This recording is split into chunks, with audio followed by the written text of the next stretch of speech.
cuando hay coledocolitiasis, sí señor. Cuando hay coledocolitiasis, sí hay que, es igual que cuando hay pancreatitis. Cuando hay una complicación asociada a la litiasis vesicular, siempre hay que quitar la vesícula. Yo he visto, hoy en día los cirujanos, digamos, las litiasis asintomáticas ya no las están operando, ¿cierto? Pero el paciente que hace una pancreatitis o que hace una coledocolitiasis sí debe ser llevado a cirugía, porque se ha visto que cuando ese paciente, la mayoría de las pancreatitis son leves, ¿cierto? De origen litiásico.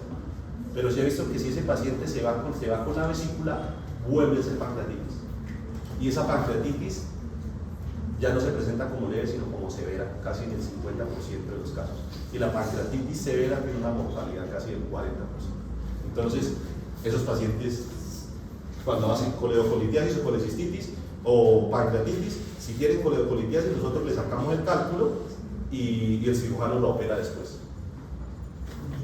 Se puede hacer en el mismo tiempo también, pero es difícil ponernos de acuerdo a veces, ¿sí? Pero digamos, en Fundación Cardiovascular, que yo trabajo con Eduardo Valdivieso, él es cirujano, entonces con él hemos hecho esos casos, que tiene litiasis, coledocolitiasis, él entra, hace la colecistectomía, yo le hago la cetre, y lo hacemos en un procedimiento combinado. La opinión de algunos cirujanos con respecto a cuando hay colecistitis calculosa, de enfriar el proceso inflamatorio para hacer colecistectomía. Sí. ¿Es válida o...? Es válida desde el punto de vista de que, o sea, digamos, si el paciente no está en una peritonitis biliar, que haya una ruptura de la vesícula y que el paciente esté, digamos, críticamente enfermo, que requiera una cirugía emergente, es válido desde el punto de vista que esas vesículas, cuando están muy inflamadas, se genera como un plastrón de la vesícula, ¿cierto? Y eso técnicamente para los cirujanos es retador. Y de hecho se ha visto que cuando los cirujanos no tienen tanta curva, esos pacientes son los que terminan con lesión de la vía biliar, ¿sí? Terminan con la amputación del coledo o terminan llevándose de un hepático, ¿sí? Entonces, en esos casos, ellos prefieren enfriarla y después la llevan a la colecistectomía ya cuando esté más desinflamada, porque eso les permite tener como reparos anatómicos más objetivos, ¿sí? Otra opción que existe, sobre todo en pacientes muy mórbidos, pacientes mayores, porque esto es patología muy frecuente de personas adultas mayores, es la colecistostomía. Entonces, por radiología intervencionista, les pasan un catéter a la vesícula, drenan toda la pus, eso les dan antibióticos, que es el concepto que dice el doctor Quintero de enfriarla, y ya en 1 o 2 semanas después de que el proceso esté más controlado, lo llevan a la cirugía.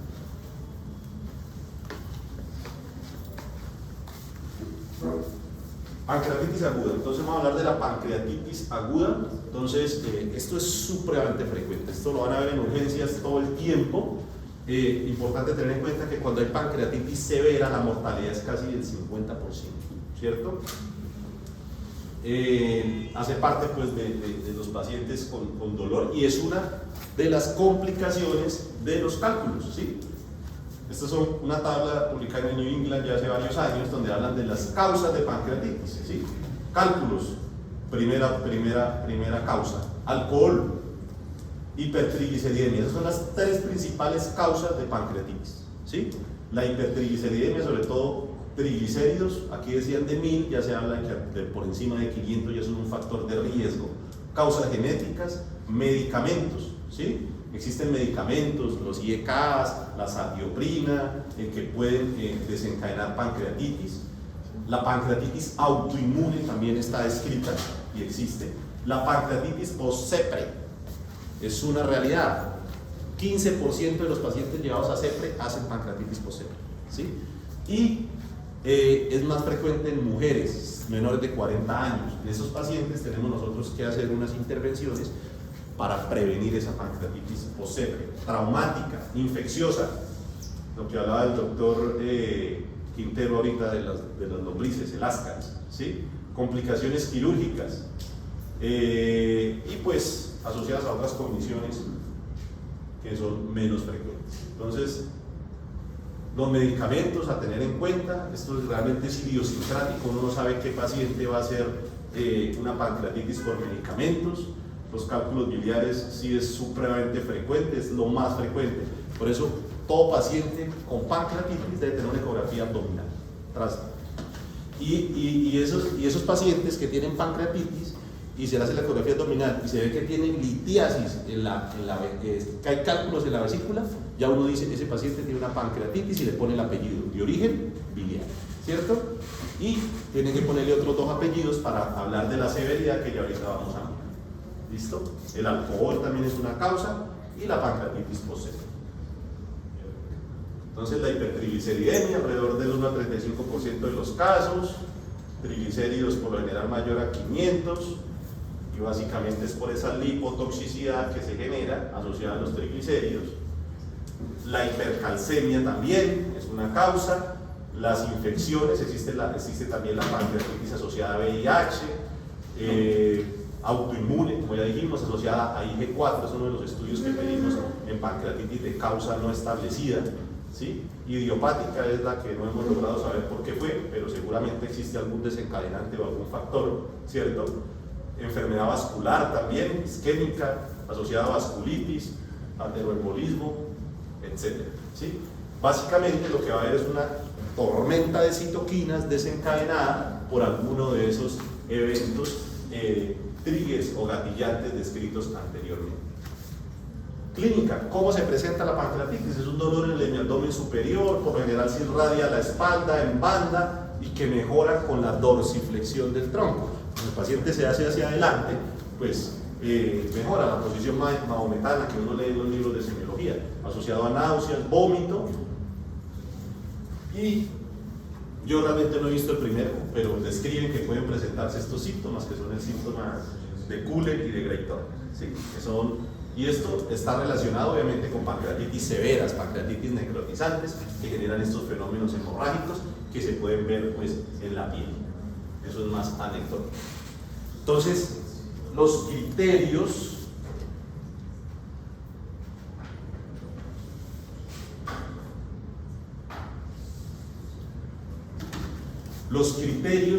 como parte de los criterios diagnósticos de pancreatitis está la parte bioquímica, la elevación de las amilasa y lipasa sérica, ¿cierto?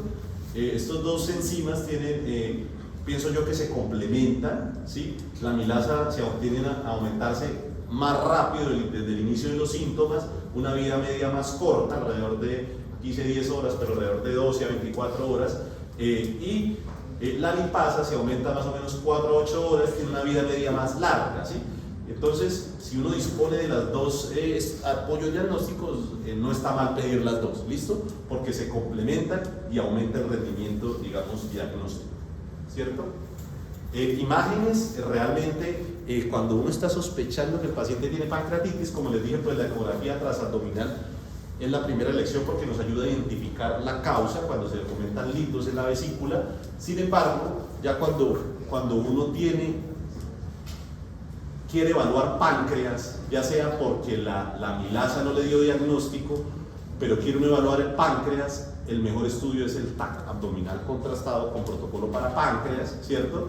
Esta imagen se puede hacer en dos escenarios en el paciente con pancreatitis. Uno, al ingreso, cuando hay incertidumbre diagnóstica, que a uno como que sí le parece, pero no le parece, y que las enzimas no son tan positivas. Entonces, en ese caso se justificaría hacer un TAC para descartar otras causas o confirmar el diagnóstico. Y dos, en el paciente con pancreatitis que no va bien, ¿cierto? Para buscar complicaciones locales de la pancreatitis. Y en estos casos se debe hacer, ojalá después de las 72 horas, idealmente al 5º día del inicio de los síntomas, porque antes no se va a ver absolutamente nada. Entonces, estos son los criterios diagnósticos de pancreatitis. Clínica, enzimas que deben estar elevadas más de 3 veces el límite superior de la normalidad y hallazgos imagenológicos. ¿Con cuántos criterios se hace el diagnóstico? Con 2 de 3, ¿sí? Con 2 de 3. Paciente con clínica típica y una lipasa en 1000, tiene pancreatitis, ¿cierto? O el paciente que tiene dolor abdominal y una TAC que dice que hay edema intersticial del páncreas, tiene pancreatitis, ¿listo? Entonces, con 2 de 3, con estos dos o con estos dos o con este y con este, se puede hacer el diagnóstico de pancreatitis. Entonces, la pancreatitis aguda, la mayoría de las veces, es una pancreatitis intersticial, se comporta como una pancreatitis leve, tiene una mortalidad supremamente baja, ¿cierto? Y resuelve en 3 a 4 días. Pero en un 15 a 20% puede hacer pancreatitis necrotizante, ¿sí? Y puede comportarse como una pancreatitis severa, con una mortalidad hasta del 20%, puede hacer complicaciones, ¿cierto? Y cuando se infecta, esa mortalidad se eleva hasta el 30%, 40% dicen algunos estudios, ¿sí? Entonces la pancreatitis puede tomar dos caminos. Puede también tomar camino intersticial y terminar acá, sí, también puede pasar. Entonces es importante pues como tal la evaluación de la pancreatitis. Entonces, ¿cómo uno hace la evaluación? ¿Cómo hace uno la estadificación del paciente con pancreatitis? Existen, si hay puntajes y cálculos en algo en medicina es en pancreatitis, pero yo les voy a dar solamente dos. Este es el Apache, que ese se usa en todos los pacientes cuidado crítico. Estos son el Ransom, Visa, pero me interesa que ustedes tengan en su cabeza la clasificación de Atlanta, la más sencilla que existe, ¿cierto? Clasificación de Atlanta del año 2012, ¿cierto? Clasifica la pancreatitis en 3 grupos: leve, moderada y severa, ¿cierto? Leve, pancreatitis que no tienen complicaciones locales ni sistémicas, ni tampoco disfunción multiorgánica, ¿sí? Ese paciente obviamente hay que hacerle todos los estudios que dijimos que le íbamos a hacer a los de colangitis, también hay que hacerse cuadro hemático, función hepática, función renal, gases arteriales, hay que hacerle toda una batería de estudios para evaluar función multiorgánica, disfunción multiorgánica. Si no cumple, el paciente se clasifica como pancreatitis leve. Moderada, entonces tiene complicación local o sistémica, ¿cierto? Ya vamos a mirar cuáles son las complicaciones locales. Y disfunción multiorgánica que mejora en las primeras 48 horas. O sea, complicaciones locales o sistémicas o disfunción orgánica que mejora en las primeras 48 horas. Paciente que llega con pancreatitis, digamos que elevó la creatinina a 2, pero después del manejo y la reanimación mejora la creatinina, entonces ese paciente se clasifica como moderada severa. Y la pancreatitis severa, pero es el paciente que la disfunción orgánica persiste más allá de 48 horas.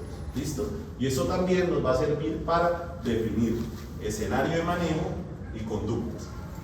Entonces, de ahora en adelante, cuando tengan un paciente con pancreatitis, siempre clasifíquenlo con la clasificación de Atlanta. Y este es un score que se llama el score de Marshall modificado. Y también creo yo que vale la pena lo apliquen. Y mira, la PAFI, la relación de la presión alveolar de oxígeno sobre la fracción inspirada, que también vimos que la ponían en colangitis, ¿cierto? De acuerdo a eso, a la severidad le dan puntos, la creatinina, en cuanto está, y la tensión arterial, ¿cierto? Y de acuerdo a eso, pues también establece la severidad pues, de la pancreatitis. Complicaciones locales, hablamos de complicaciones locales, entonces puede ser colecciones agudas, ¿sí? En pancreatitis intersticial pueden ser colecciones hiperagudas, aquellas que se producen antes de 4 semanas, o esto es un pseudoquiste, es una colección homogénea, circunscrita y se produce después de 6 semanas. Esta es una pancreatitis necrotizante, ¿cierto? Una colección antes de las 4 semanas, y esta ya es una necrosis amurallada de un paciente con pancreatitis necrotizante después de 4 semanas. Esas son las complicaciones locales. Bueno, acá me faltó una que se llama la disrupción del ducto pancreático, y se da sobre todo en pancreatitis necrotizante, y es que el Wilson se rompe por la necrosis, lo corta, ¿sí? Y eso da para fístulas pancreáticas y pues requiere un manejo especializado, ¿cierto? Esta es otra imagen que muestra básicamente lo mismo: pancreatitis edematosa intersticial, pancreatitis necrotizante, cómo evoluciona antes de las 4 semanas, después de las 4 semanas evoluciona a un pseudoquiste, la necrotizante evoluciona a una necrosis amurallada, ¿cierto? Eso es como el abordaje. Este es el Baltasar, que estos son criterios radiológicos, esto lo ponen son los radiólogos, y las complicaciones que puede tener un paciente con pancreatitis son muchísimas, ¿cierto? El paciente puede entrar en una disfunción multiorgánica, puede hacer SDRA, puede hacer choque, se sobreinfecta y se puede morir, ¿cierto?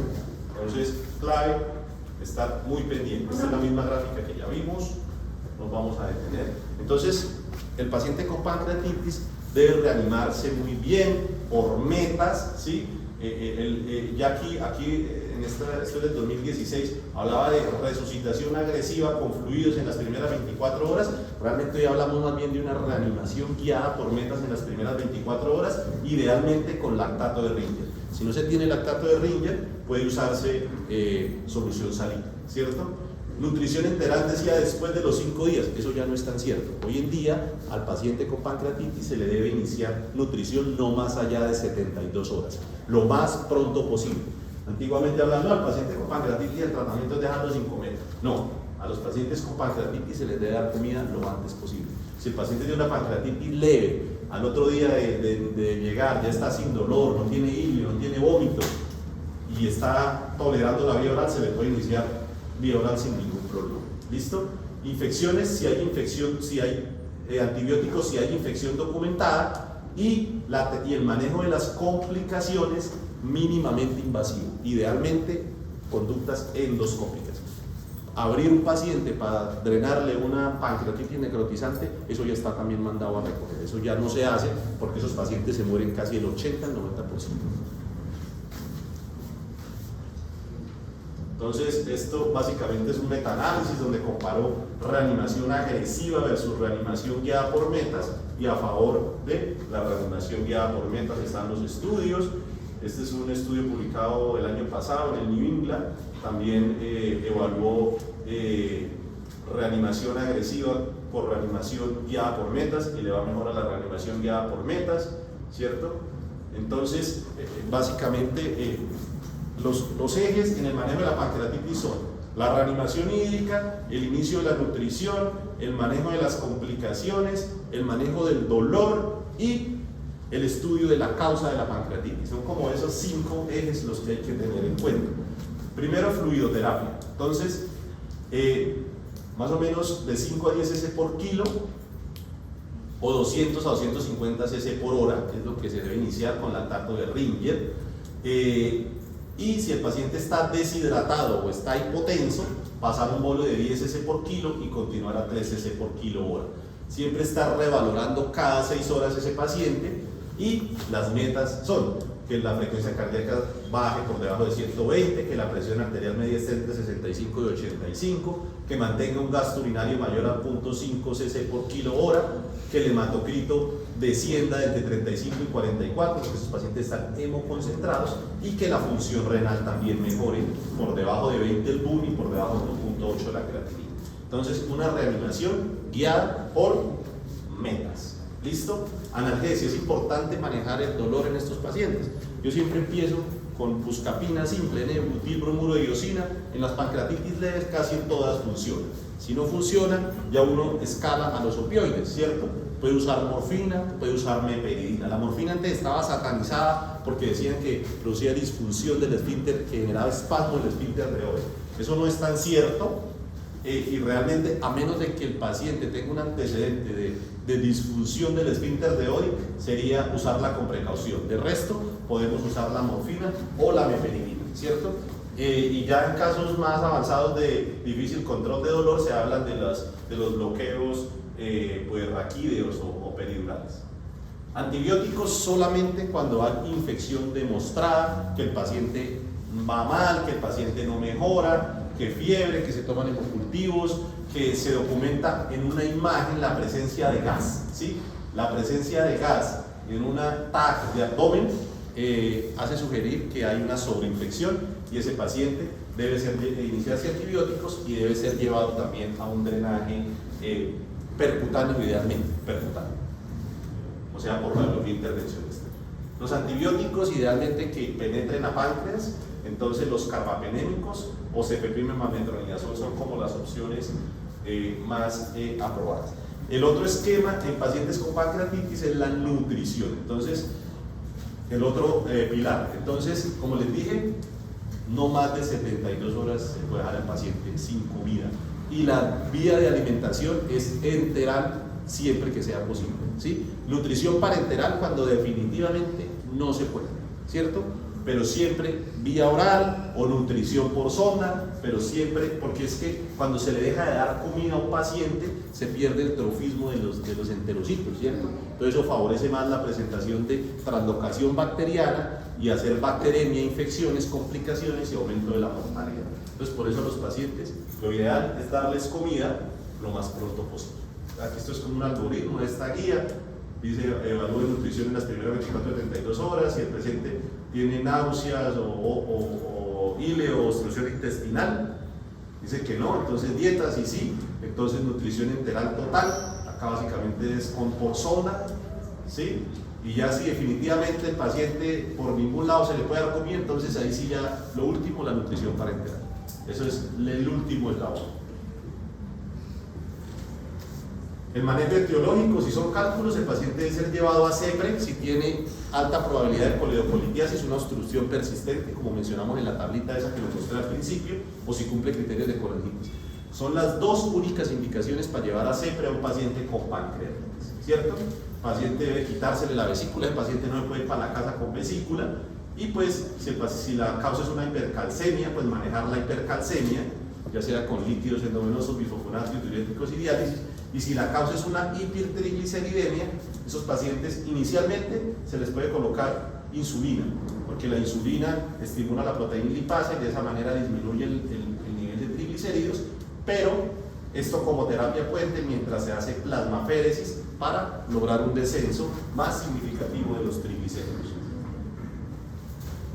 Entonces, las complicaciones locales, ¿cuándo se manejan? Eso que les mostraba anteriormente de los quistes, del pseudoquiste, de la necrosis amurallada, ¿cierto? Entonces, esas complicaciones locales, que son estas, ¿cuándo se manejan? Uno, cuando hay infección documentada, ¿sí? Que hay gas, ¿cierto? Entonces, dos, cuando estén generando síntomas. Estas colecciones, ya sea un pseudoquiste, una necrosis amurallada, pueden comprimir, digamos, el estómago y pueden generar una obstrucción intestinal, pueden comprimir la vía biliar y generar un cuadro obstructivo biliar, ¿sí me entienden? Entonces, en esos casos hay que drenarlos. Si esto no produce ningún síntoma, el paciente y esto no está infectado, se deja quietico y eso se le hacen controles con imagen y eso por lo general, en la mayoría de los casos, se reabsorbe solito. Pero si el paciente está asintomático, tiene criterios de infección, debe ser llevado a drenaje y a necrosectomía.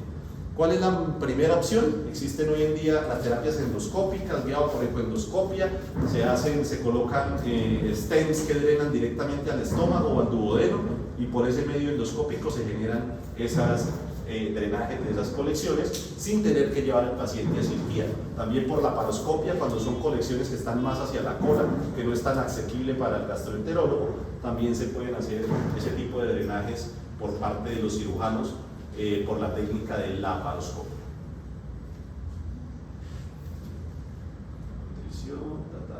Entonces, esto es básicamente lo que les comenté ahorita ahí mostrándoles las imágenes. Y este es como el resumen de todo lo que hablamos, ¿cierto? Entonces, primero, que cumpla criterios diagnósticos 2 de 3, ¿cierto? 2, ir pensando en la etiología. Historia clínica, historia familiar, uso de alcohol, medicamentos y tomar todos los laboratorios, incluido una ecografía transabdominal, buscando la causa, ¿cierto? Y buscando la estadificación también o la severidad de la enfermedad, ¿cierto? Manejo inicial, entonces resucitación guiada por metas con lactato de Ringer, soporte nutricional en las primeras 72 horas, CEPRE en casos de colangitis o colestasis persistente, o sea, una coledocolitiasis de alto riesgo o una colangitis. No papel o no recomiendan uso de antibióticos profilácticos, solamente cuando el paciente no vaya bien o el paciente requiera, pues, tenga una documentación de infección. Y pacientes con una pancreatitis severa pues deben ser manejados en UCI, ¿cierto?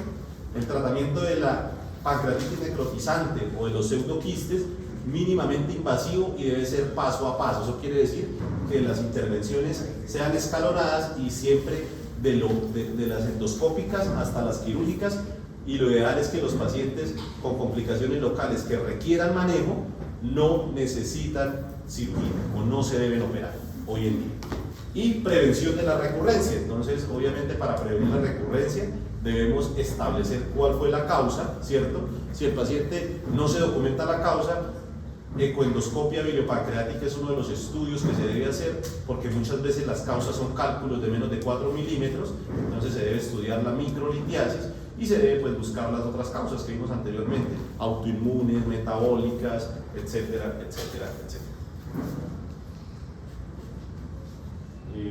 Bueno, eso es como todo lo de pancreatitis. ¿Alguna duda? ¿Pregunta? ¿Más o menos? ¿Estuvimos en el tiempo?